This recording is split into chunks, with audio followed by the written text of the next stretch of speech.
येन चित्तस्य पदेन वाचां मलं शरीरस्य च वैद्यकेन योपाकरोतं प्रवरं मुनीनां पतञ्जलिं प्राञ्जलिरानतोऽस्मि।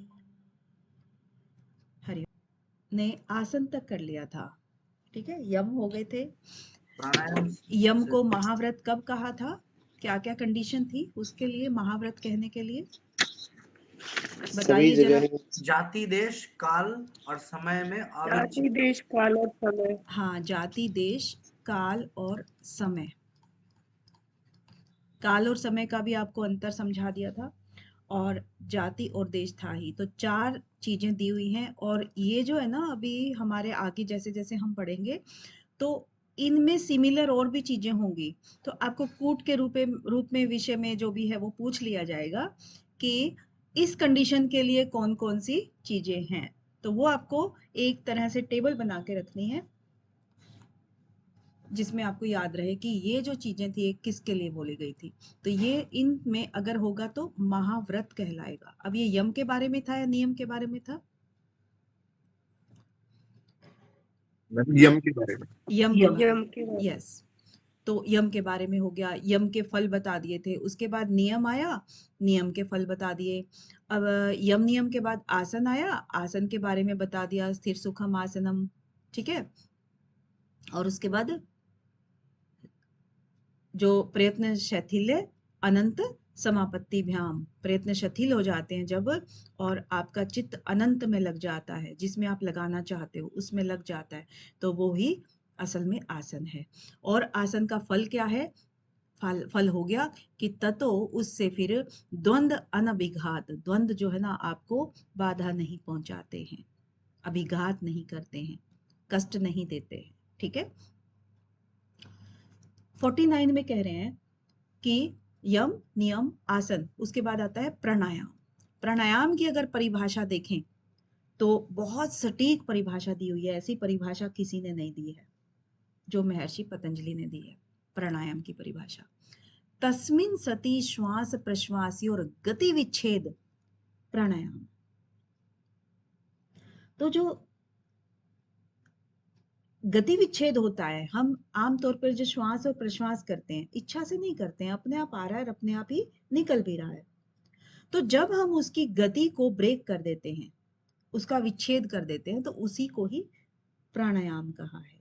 तस्मिन सति मतलब जो पहले जो तस्मिन, जो पहले की बातें वो कर रहे थे, यानी आसन के 3 सूत्र बताए, उसके बाद ये सिद्ध हो गया, और सिद्ध हो जाने पर, आसन के सिद्ध हो जाने पर क्या हुआ कि आपने फिर एक और काम करना है, श्वास और प्रश्वास के जो आपकी नॉर्मल गति है उसको विच्छेद करना है। अब श्वास क्या होता है कि जब हम श्वास बाहर से नासिका के अंदर लेते हैं तो उसको हम क्या कहते हैं? श्वास। कभी कभी सिर्फ नासिका से, मुंह से भी लेते हैं ना, तो मतलब जो अंदर जाने वाली जो भी वायु है, प्राण वायु है, उसको हम क्या देते हैं? श्वास। और प्रश्वास मतलब अंदर से जो प्राणवायु बाहर आ रही है उसको हम क्या देते हैं? प्रश्वास।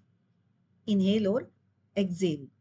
अब गति विच्छेद, गति विच्छेद का मतलब क्या हुआ कि गति का अर्थ हो गया स्पीड, जो हम कहते हैं। तो जिस तरह से श्वास चल रही है उसी श्वास को हम कम या ज्यादा समय में हम बाहर और अंदर करते हैं, उसको हम गति, यानी उसकी नॉर्मल गति से हम घटा या बढ़ा देते हैं, उसको हम कहते हैं विच्छेद। का मतलब ना उस सीक्वेंस को तोड़ देना, तो वो विच्छेद हो गया, रोक देते हैं, ठहरा देते हैं, तो इसी चीज को प्राणायाम कहा है, ठीक है। तो ये प्राणायाम की परिभाषा है अभी। तो प्राणायाम का मतलब क्या होता है, जो जिसकी परिभाषा कह रहे हैं ये, तो इसके अंदर भी 2 शब्द हैं, प्राण और आयाम। प्राण क्या होता है? प्राण को श्वास प्रश्वास के रूप में जब हम देखते हैं, अब हम अपने वायुमंडल में हम देखते हैं ना कि वायु ही वायु भरी हुई है, तो इसको हम प्राण को वायु नहीं कहेंगे कि वायु अंदर गई वायु बाहर गई, क्योंकि ये जब अंदर जा रही है तो हमारे सेल्स उससे कुछ लेते हैं जिससे कि हमारा शरीर चलता रहता है, तो ये एक वाइटल एनर्जी बोलते हैं इसको, ठीक है, इसलिए ये प्राण है, वायु नहीं है। आयाम का मतलब होता है किसी भी चीज को दिशा देना या नियंत्रण करना। प्राण को जब हम दिशा देते हैं, नियंत्रित करते हैं या प्राण को विस्तारित करते हैं, तो वो ही प्राणायाम कहलाएगा। दोनों चीजों का हो गया अर्थ आपका। यानी कि आसन सिद्ध होने पर श्वास प्रश्वास की गति को रोक देने को ही हम प्राणायाम कहेंगे, ठीक है। अब इसमें आप खुद ही सब योग के विद्यार्थी हैं, आपको पता है कि 1 मिनट के अंदर कितने श्वास प्रश्वास होते हैं? 12 से 16 लगभग। 12 से 16 इतने श्वास प्रश्वास होते हैं। कभी आप बैठ करके काउंट करना, 1 मिनट का वो टाइमर लगा करके 12 से 16। तो जितने कम होते जाएंगे, यानी कि 16 जो होगा वो सबसे निम्न कोटि के योगी के लिए होता है। योगी मैं इसलिए कह रही हूँ कि हो सकता वो उसने थोड़ा सा ट्राई तो किया ना श्वासों के ऊपर ध्यान देने का, इसलिए। तो 16 से जितने कम मात्रा में होते जाएंगे, 12, 10, 8, 6, तो इट मीन्स वो अच्छा योगी बनता चला जाएगा, क्योंकि उसने श्वासों पर कंट्रोल करना सीख लिया है। और भी 1 मिनट के अंदर आप जब श्वास प्राणायाम करते हो, है ना, श्वास प्रश्वास को रोक करके जब आप अभ्यास करते हो, तो 1 मिनट में लगभग आई थिंक नॉर्मली जब हम स्टार्टिंग करते हैं तो 3 प्राणायाम हमारे होते हैं, यहाँ श्वास प्रश्वास होते हैं, ऐसा ही होता है। यानी कि मान लीजिए हमने 8 काउंट तक या 6 काउंट तक लगा लीजिए, बहुत आसान है 6 काउंट तक श्वास को लेना बिना किसी गति विच्छेद, मतलब उसके, हाँ, गति विच्छेद के ही लगा लीजिए। जैसे एक तेल की धार होती है, उस धार को ब्रेक नहीं होने देने देते हम। इनहेल कर रहे हैं तो इनहेल करते करते उसको ब्रेक नहीं करना, 6 काउंट तक काम करो, फिर 6 काउंट आप उसको रोक करके रखो, उसके बाद 6 काउंट आप एक्सहेल करने में लगा दो। कितना हो गया? 18 सेकंड हो गया, ठीक है। एक श्वास प्रश्वास 18, दूसरा लिया 18 दूनी 36, 18 तिये बताओ 54, ठीक है। Yes ma'am. आपके कितने हो गए? 3 ही तो श्वास प्रश्वास हुए ना, और बाकी बचे 6 सेकंड आपके। 6 सेकंड में आपने बस एक ये लगा लो, तो इतना एक तरह से 3/3 मतलब 3.1/3, तो इतना आपने 3 कंप्लीट और एक हल्का सा और टाइम लिया। अगर इसी डिजिट को आप 7 कर देते हो, 7 सेकंड, तो फिर आपका बढ़ जाएगा। और ये आप जब नॉर्मली करोगे तो बहुत मुश्किल नहीं है, बहुत ही ईजी है। अब ये 6 है ना, तो 6 को जब आप जैसे जैसे बढ़ाते रहोगे, वैसे वैसे आपके श्वासों की जो गिनती है वो कम होती चली जाएगी 1 मिनट के अंदर। तो ये श्वास प्रश्वास का, यानी कि होल्ड करने की आपकी शक्ति बढ़ती है इससे। आपके जो फेफड़े हैं, लंग्स हैं, वो एक्सपैंड होते हैं, और अंदर जो आपकी एल्वेलाइज होती हैं, जो मतलब वो जो आपके फेफड़ों के अंदर जो छोटे छोटे छोटे छोटे वो होते हैं, वो भी आपके ऑक्सीजन से भर जाते हैं, तो इतना बेनिफिट होता है। तो प्राणायाम का मतलब है कि आपकी शक्ति में वृद्धि होना, क्योंकि हम डीप ब्रीदिंग करते हैं। तो डीप ब्रीदिंग करने से हमारे सेल्स जो है ना, वो मरे हुए सेल्स भी, उनको कुछ पोषण मिल जाता है ना, हवा पानी, इसी से तो सेल बनते हैं। तो प्राणायाम से ये फायदा होता है। तो इसकी ये जो एक परिभाषा है वो आपको एक मोटे तौर पर बता दी गई। अब ये कितनी प्रकार का होता है? प्राणायाम के प्रकार बताए हैं। प्रकार क्या होते हैं कि बाह्य अभ्यंतर स्तंभवृत्ति देश काल संख्या भी परिदृष्टो दीर्घ सूक्ष्म। इसको समझना बहुत ध्यान से कि प्राणायाम के 3 प्रकार हैं यहाँ पर इस सूत्र में, 50 वाले सूत्र में। ठीक है, बाह्य, अभ्यंतर और स्तंभ वृत्ति। बाह्य क्या होता है? बाह्य मतलब, बाह्य सांस प्राणायाम का मतलब है कि बाहर से है, श्वास को बाहर, हाँ, श्वास को बाहर निकालना, यानी मोटे तौर पर ये कह रहे हैं प्रश्वास करना, श्वास को बाहर निकालना है, रेचक है। ठीक है, इसको हम रेचक बोल देंगे, बाह्य। ठीक है, तो नियंत्रण जो हम कर रहे हैं अपने श्वासों पर, तो वो बाहर निकालने के लिए भी कर रहे हैं। यानी कि 2 सेकंड में हमारा आम तौर पर जो हम एक नॉर्मल श्वास प्रश्वास करते हैं, वो 2 सेकंड का होता है। लिया छोड़ दिया, हमें खुद ही नहीं पता कि हम श्वास ले कब रहे हैं और छोड़ कब रहे हैं। लेकिन जब हम नियंत्रण के साथ में करेंगे तो इसके अंदर हम 6 से 8 सेकंड भी लगा देते हैं आराम से। तो हो गया ना रेचक का। उसके बाद अभ्यांतर, यानी कि हम अंदर की तरफ श्वास को ले रहे हैं, तो उसको हम कर देंगे पूरक, कि हम पूरक कर रहे हैं, यानी कि श्वास हमने अंदर ले लिया है। और प्राणायाम का अभ्यास करेंगे तो श्वास को फिर धीरे धीरे नियंत्रण गति के साथ ही लेंगे। तो इस तरह से हमने क्या किया, समय के साथ में रेचक और पूरक को नियंत्रित कर लिया। तीसरी किस्म का होता है स्तंभ वृत्ति। स्तंभ वृत्ति यानी कि जब पूरक किया, रेचक किया, तो अंतःकुंभक हो गया, और इस अंतःकुंभक में ना तो हम श्वास को छोड़ रहे हैं और ना ही ले रहे हैं, ना निकलने दे रहे हैं। तो हमने उस चीज को भी बाधित कर दिया, एकदम बाधा दे दी उसको, कि अब हम श्वास को ना लेंगे ना रोकेंगे, तो बाधा खड़ी कर दी ना हमने।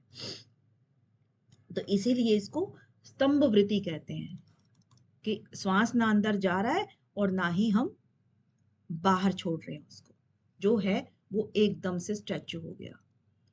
और ये तो हो गया आपका प्रकार। अभी 50वें में जो एक प्रकार दिया है आपका, तीन तरह के, टोटल 4 है लेकिन 3 प्रकार के आपके दिए हुए हैं।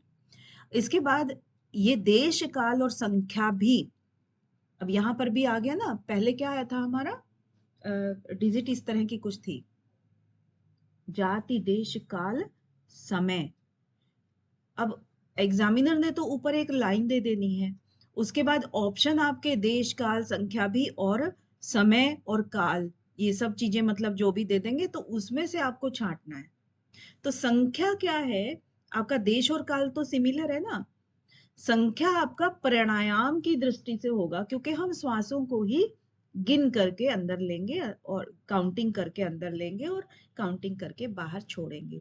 तो वो संख्या से आप उसको याद कर सकते हो कि संख्या का जो ऑप्शन आएगा वो प्राणायाम के लिए आएगा। परिदृष्टो मतलब उसकी दृष्टि से दीर्घ और सूक्ष्म होता है। तो आपका देश काल संख्या, अब यहाँ पर देश से एक्सप्लेन करते हैं। देश क्या चीज है? देश का मतलब होता है हमेशा हमेशा हमेशा योग के अंदर स्थान से संबंधित होता है। यहाँ पर अमेरिका, कनाडा, ऑस्ट्रेलिया नहीं होगा देश, देश होगा स्थान। आप जहां पर भी हर रोज आसन करते हो, प्राणायाम करते हो, ध्यान साधना करते हो, वो एक स्थान है, वो एक देश है। अगर आपने अपना स्थान चेंज कर लिया, दूसरे रूम में भी शिफ्ट हो गए, तो वो अलग देश हो गया। ठीक है, इस तरह से आप कई देशों में घूम सकते हो फ्री में, एक ही घर में। तो देश का मतलब स्थान हो गया। ठीक है, तो स्थान क्या है कि जब हम प्राणायाम कर रहे हैं, तो प्राणायाम में रेचक कर रहे हैं मान लीजिए, क्योंकि रेचक पूरक जो है ना प्राणायाम के पार्ट है। तो जब हम रेचक कर रहे हैं, रेचक में जो भी जिस जगह पे भी आप बैठे हो, जिस स्थान पर भी बैठे हो, तो आपको एग्जामिन कैसे करना है कि आपका श्वास या आपका प्राणायाम कितना घटित हो गया, कितना इंप्रूवमेंट पे है। तो छोड़ोगे जब आप श्वास, तो वहां सामने एक टेबल रख लीजिए या रुई रख लीजिए उसके ऊपर, क्योंकि रुई जो है ना बहुत ही ज्यादा हल्की होती है। तो श्वास को जैसे ही छोड़ा, बिल्कुल नाक के पास ही रखना। तो जहां पर भी आपने रुई रखी है, तो जब आप प्रश्वास कर रहे हो, रेचक कर रहे हो, तो वो रुई खिसक करके कितनी दूर जाती है।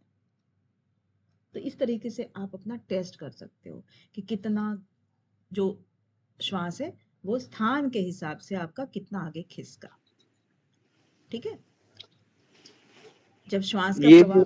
जी, स्तंभ वर्ती देखने के लिए है क्या, या और किसी के लिए है? नहीं, स्तंभ वृत्ति तो आपकी ठहरा दिया ना, उसमें तो ना आप श्वास अंदर ले रहे हो और ना ही छोड़ रहे हो, उसी को स्तंभ वृत्ति यानी कि ठहरा दिया। स्तंभ का मतलब क्या होता है? स्तंभ का मतलब क्या होता है?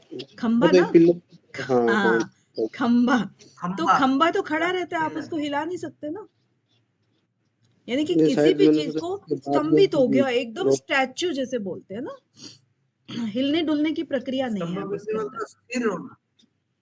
हम्म। कई बार ये होता है ना कि रोकने के बाद में छोड़ के देखते हैं तो फिर कहते हैं कि हाँ ज्यादा अभी छोड़ा जाएगा, एक्सेल ज्यादा होगा तो। ना ना ना, रोकने के बाद नहीं छोड़ना है वो। नॉर्मली जब आप रेचक और पूरक कर रहे हो, तो उसमें आप कितना लंबा अंदर तक ले रहे हो और कितना बाहर बाहर तक छोड़ रहे हो, तो वो एक स्थान के हिसाब से आपका नापने की प्रक्रिया है। देश, देश का मतलब है स्थान, कितनी गहराई तक आप श्वास को छोड़ रहे हो और कितना गहराई तक ले रहे हो, वो एक सिचुएशन है देश के हिसाब से, कि रुई आपकी कितनी दूर तक जाएगी। तो प्रवाह जो है आपका श्वास का उतना ही तेज होता है, और गहराई जो है, गहराई से श्वास बाहर जाती है या रुई कितनी दूर तक जाती है, यानी कि एक फोर्स जो होती है ना, फोर्स में भी दो तीन तरह की चीजें काम करती है ना, कि एक तो स्पीड काम करती है, एक आपका दूरी काम करती है, जो भी है अब उस तरीके से रहता है, प्रेशर काम करता है। तो वो जो चीजें हैं वो स्थान के हिसाब से आप उसको नापोगे, राइट। उसी हिसाब से हम उसको दीर्घ या सूक्ष्म कहेंगे। और इसी तरह से हम काल के हिसाब से देखेंगे उसको। काल क्या है कि कितना समय लगता है। तो श्वास सामान्य में तो अभी अब बताया कि 2-2 सेकंड लगते हैं, 2 सेकंड के अंदर हमारा रेचक हो रहा है, 2 सेकंड के अंदर पूरक हो रहा है ना, और इतना ही टाइम लगता है। और जब हम इसी स्पीड को 2-2 सेकंड को बढ़ा करके हम लोग 8-8 सेकंड कर देते हैं या 6-6 सेकंड कर देते हैं, तो ये क्या हो गया काल की दृष्टि से, कि इसमें हमने समय में परिवर्तन कर दिया। नॉर्मली तो हम लोग श्वास प्रश्वास लेते हैं तो रुई को आगे खिसकाने का प्रयास नहीं करते ना, यानी फोर्स उतना नहीं लगाते हैं। ठीक है। थर्ड आता है संख्या भी। अब संख्या की दृष्टि से भी, संख्या में क्या है कि जैसे हमने 1 मिनट के अंदर कितने श्वास लिए थे, 1 मिनट के अंदर हमने लिए थे, मान लीजिए एवरेज 15 लगा लीजिए, 12 से 16 था ना, तो 15 श्वास लिए, 14-15 जो भी लगाए। अब हमने 1 मिनट के अंदर कितने लगा दिए, 2 या 3 लगा दिए, 3 श्वास ले लेंगे, तो संख्या में परिवर्तन आ गया। तो ये जो श्वास प्रश्वास हमने किया, तो ये हमने इतनी चीजों को बाधित करके हम इसको यहां पर ले आए। तो कहने का मतलब क्या हुआ कि देश, काल और संख्या की दृष्टि से ही इसको दीर्घ या सूक्ष्म माना जाता है। दीर्घ क्या होता है, जब वो लंबा होता है तो उसको दीर्घ कहते हैं, और सूक्ष्म क्या होता है, जब वो गहरा होता है तो उसको सूक्ष्म कहते हैं, यानी कि हल्का हो जाता है। ठीक है।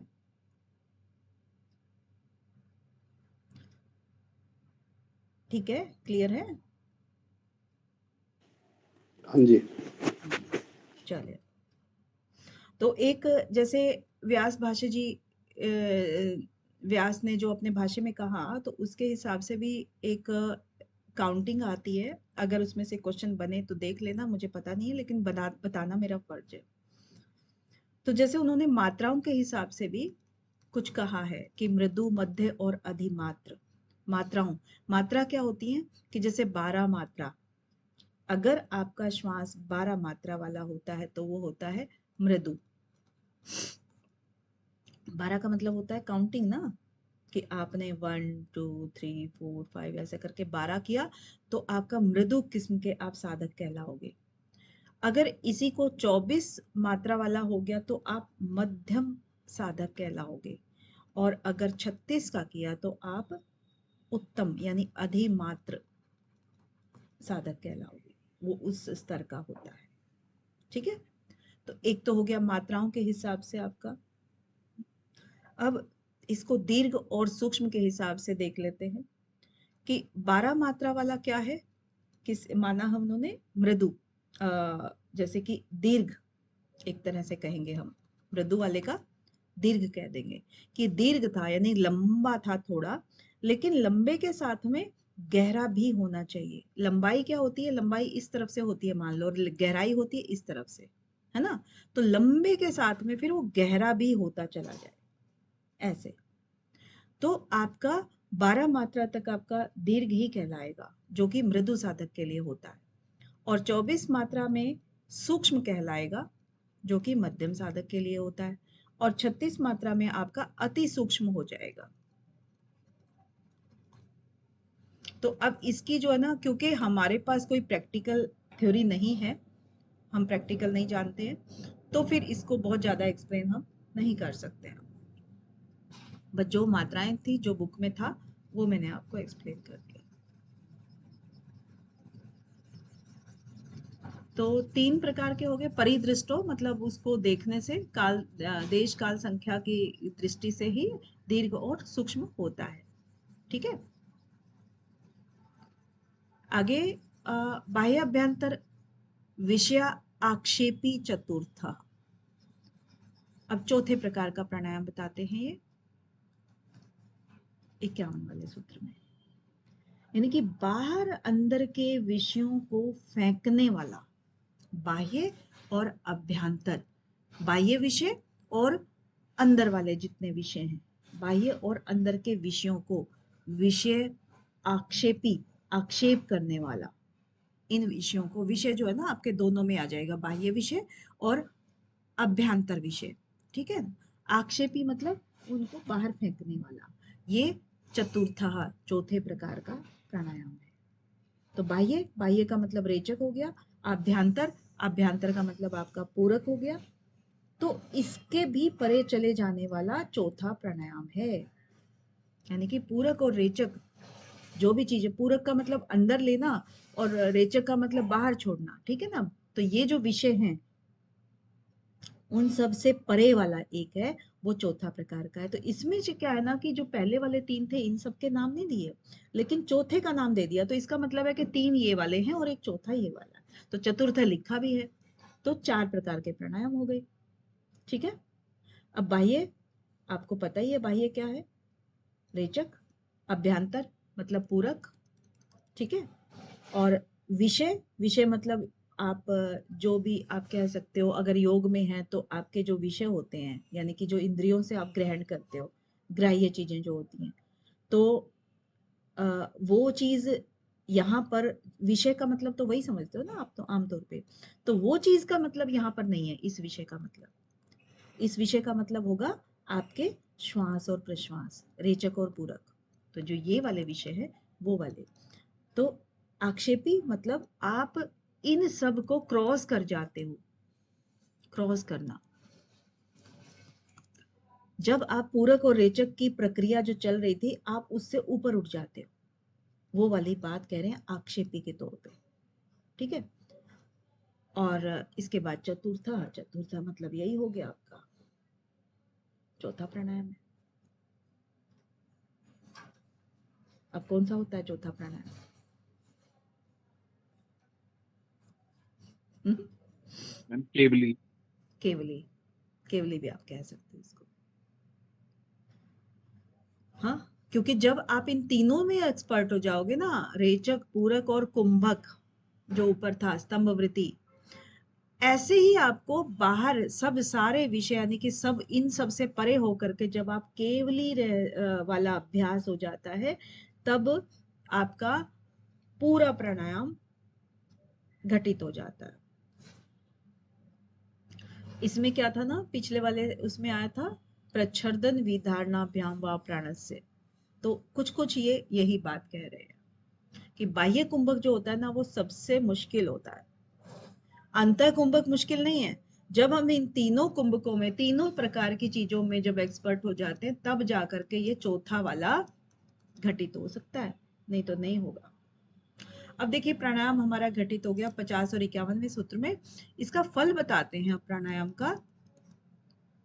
ततः क्षीयते प्रकाश आवरणम, यानी कि प्राणायाम जब सिद्ध हो जाएगा तो हमारा प्रकाश का जो ऊपर आवरण, आवरण का मतलब है पर्दा, तो प्रकाश यानी जो हमारी बुद्धि पर, जो ज्ञान पर जो हमारा प्रकाश पड़ा के ऊपर जो पर्दा पड़ा हुआ था वो क्षय हो जाता है, नष्ट हो जाता है, क्षीण हो जाता है। ठीक है, तो ततः, ततः का मतलब यहाँ पर क्या लोगे, प्राणायाम से संबंधित है। अगर पूछा जाता है कि यहाँ इस सूत्र में किस चीज से प्रकाश के ऊपर पड़ा हुआ पर्दे को हटाने की बात कही गई है या नष्ट होने की बात कही गई है, तो उसमें आपके ऑप्शन आ जाएंगे, यम है, नियम है, और भी कलेश है, आपके चित्तवृत्ति है, बहुत सारी चीजें हैं। और सब बहुतों के ऊपर ये होता है कि प्रकाश आवरण जो है ना वो कम हो जाता है।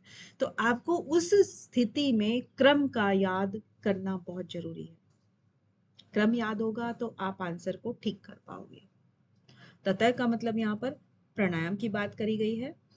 क्षीयते मतलब क्षय हो जाता है या क्षीण हो जाता है। प्रकाश का मतलब यहाँ पर प्रज्ञा से है, विवेक ज्ञान से है। और आवरण मतलब पर्दा है। ठीक है, तो ये आपका हो गया। तो जो प्राणायाम में दक्ष हो गए तो ये हो गया आपका। नेक्स्ट, अब देखिए इसमें ये फल तो है, लेकिन इसका इम्प्रूवमेंट क्या हुआ, मतलब इसका अब रिजल्ट, फल तो मिला है लेकिन रिजल्ट क्या होता है। जैसे आपको मंदिर में प्रसाद में जैसे कुछ भी मिला, तो मिलने के बाद आपको अच्छा मिला है, योग्यता क्या हुई, वो मीठा है, खट्टा है, या किस तरह का है, तो वो प्रवृत्ति जो है ना धारणा सूच योग्यता मन से, उससे प्रभाव आपकी जिंदगी में क्या पड़ा कि आपके जो मन में योग्यता आ गई, किस चीज की योग्यता आ गई, धारणा करने की योग्यता आ गई। धारणा सूचक योग्यता मन से। अब धारणा क्यों कहा है वो हम आगे पढ़ेंगे, क्योंकि ये आने वाले जो चीज है उसका हिंट दे रहे हैं यहाँ पर, है ना। और यम नियम आसन प्राणायाम प्रत्याहार धारणा ध्यान समाधि जो 8 अंग है ना, तो पिछले अंगों में जब हम एक्सपर्ट होते जाएंगे तभी आगे की जो स्थिति है, आगे के जो अंग है उनकी योग्यता हमारे अंदर डेवलप होती जाती है। क्योंकि यम नियम हमने पहले किए तो हमने अपने शरीर और मन को शुद्ध किया इससे।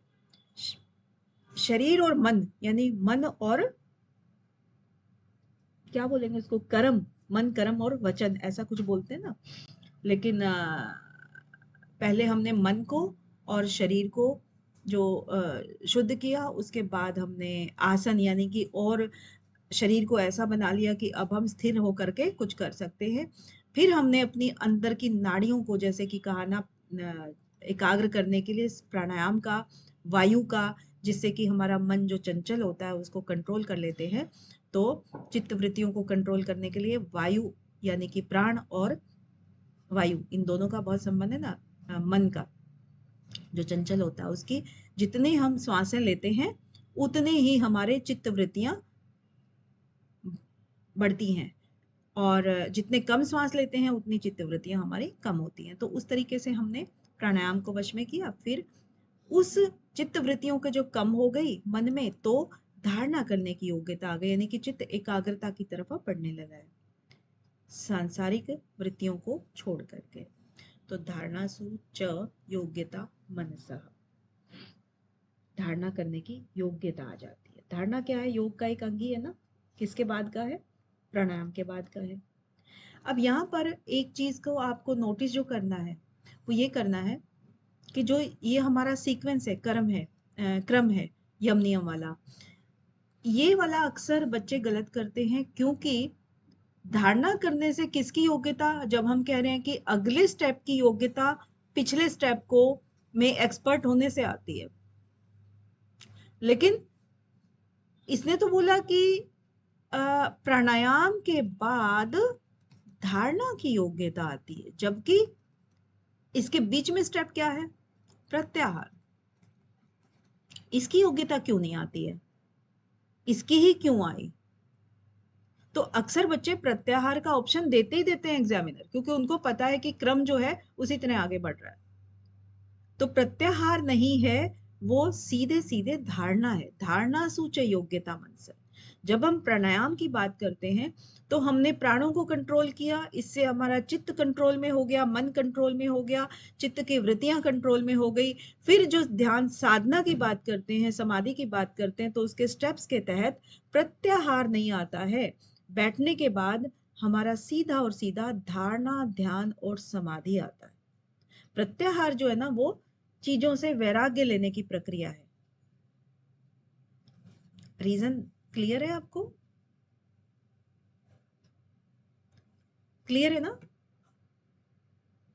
ओके। मैम दोबारा बताना थोड़ा सा। क्या पूछना है भीम जी? क्या आप जैसे ये कह रहे हो कि प्राणायाम के बाद सीधी धारणा की योग्यता आती है, हाँ। प्रत्याहार नहीं हो पाता है, हम्म। तो प्रत्याहार जैसे किस अभ्यास से बाद में कब आएगा? देखिए, प्रत्याहार जो होता है ना, प्रति प्लस आहार, अगला विषय वही है, अपना वही समझाएंगे। लेकिन प्रत्याहार का मतलब होता है ना कि आप अपने इंद्रियों को उनके आहार से अलग कर रहे हो। प्रति है ना, इंद्रियों का आहार क्या है? विषयों का इंद्रियों का भोग आहार करना, भोग है, वासना है। विषयों का भोग करना है ना। तो आप उनको हाँ, उनके उससे उससे हटाते। अलग करोगे तो क्या हो गया? प्रति आहार, यानी कि यानी कि प्रत्याहार। प्राणायाम करने से धारणा की योग्यता नहीं आती, प्राणायाम करने से प्रत्याहार की योग्यता आती है। यही मैं कह रही हूं कि आप ये गलत मत करना। प्राणायाम करने से, प्राणायाम जब हम बैठ करके करते हैं, आप प्रैक्टिकली वे में सोचो थोड़ा सा। जब हम करते हैं तो श्वासों को हम गति विच्छेद करते हैं, जैसा कि ये सूत्र कह रहा है ना? हाँ जी जी। गति विच्छेद करेंगे, गति विच्छेद करेंगे तो हमारा ध्यान कहाँ होगा? काउंटिंग में होगा, हाँ जी। है ना? काउंटिंग में अगर ध्यान है तो आपका दूसरे विचारों के प्रति ध्यान हट जाएगा। हाँ जी। विचारों को क्या बोला है? वृत्ति बोला है। हाँ जी। तो आपकी चित्त की वृत्तियां कम हो गई या लगभग खत्म हो गई उस समय के खत्म लिए? करने में कम होती है जैसे जैसे। उस समय के लिए हो गई ना। तो हाँ जब जी। चित्त की वृत्तियां प्राणायाम से कम हो जाती हैं, तो अगला जो स्टेप कहा, धारणा सूची योग्यता मन से। अभी हम एक बार प्रत्याहार को छोड़ देते हैं जो हमारे क्रम के अंतर्गत आ रहा है, ठीक है? तो प्राणायाम के बाद हमें क्या कहने के लिए बोला जाता है कि आप किसी उगते हुए सूर्य का ध्यान कीजिए, आईज क्लोज, है ना?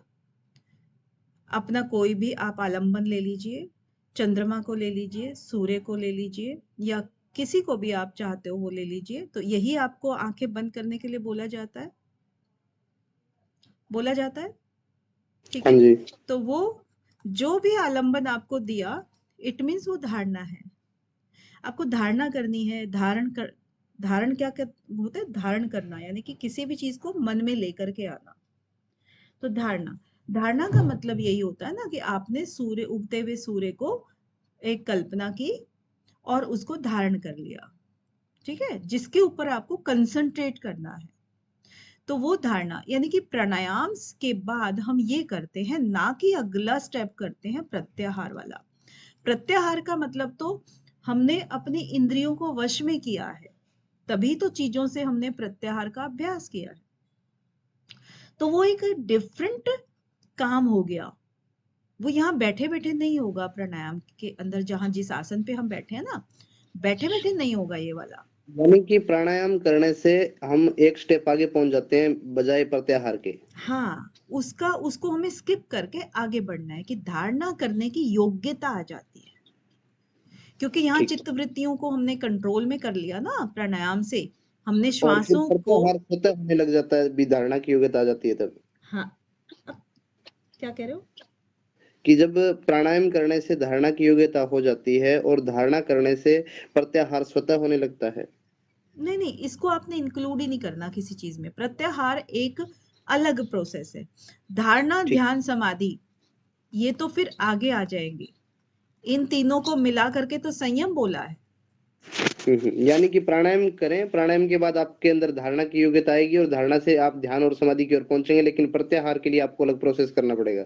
हाँ, प्रत्याहार पड़ेगा क्या, वो अपने आप ही हो जाता है। ये अपने आप घटित होती हैं चीजें। ठीक है जी। आप अगर मेरे साथ तो होता है, बाकी पता नहीं आप लोगों के साथ भी, क्योंकि यंग एज के हो तो शायद ना भी हो। हम लोग क्या करते हैं कि जो विषय को पढ़ रहे हैं, जैसे हम दर्शन पढ़ रहे हैं, सांख्य दर्शन है, वैशेषिक है, या फिर आपका वेदांत दर्शन है, वो पढ़ रहे हैं। तो जब हम रोज रोज पढ़ रहे हैं ना, तो हमें फिर ना तो टीवी देखने का शौक है, ना कोई बाहरी दुनिया की जानकारी का शौक है। हमें उन चीजों में मन ही नहीं लगता, या सामाजिक क्रियाकलापों में जुड़ने का भी मन नहीं करता है, क्योंकि एक तरफा हो गया ना हमारा जो ध्यान है। तो ध्यान क्या करता है, मतलब आपका प्रत्याहार तो अपने आप हो गया ना, अपने आप हो गया ना। जिस विषय की तरफ आप जा रहे हो तो उसी उसमें रमे जा रहे हो, तो आपका प्रत्याहार हो गया पर्टिकुलर विषयों के ऊपर। हाँ जी, हाँ जी। ये अपने आप घटित होता है, जैसे जैसे आप आगे बढ़ते हो ये अपने आप घटित होता चला जाता है। ठीक है, क्योंकि जब हम जबरदस्ती छोड़ते हैं ना किसी चीज को, तो मन में रह जाती है। हमें तो मन से भी निकालना है ना, मन ही ना करे ऐसी हमें सिचुएशन करनी है। तो अभी मैंने आपको बताया धारणा सूच योग्यता मन से, यानी कि मन के अंदर योग्यता जो आती है वो धारणा करने की आ जाती है। धारणा करने की योग्यता किससे डेवलप होती है? प्राणायाम से होती है। धारणा क्या होता है कि धारणा भी एक अंग है हमारा। धारणा की बात करें तो अंग हो गया।